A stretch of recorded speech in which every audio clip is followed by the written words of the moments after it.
ఇలా జరుగుతుంటుంది. మీరు ఏదైనా పని చేయటం కోసం ఎవరో ఒకరికి అది అప్పగిస్తారు.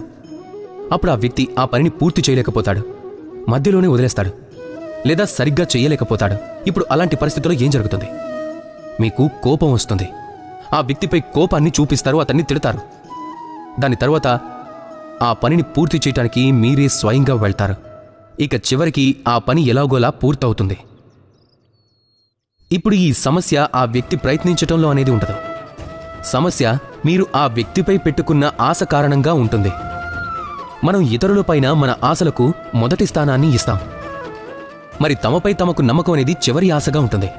దాని స్థానంలో అది ఉండటమే మంచిది. ఈ తమపై తమ నమ్మకాన్ని మనం ప్రథమ స్థానంలో ఉంచాలి.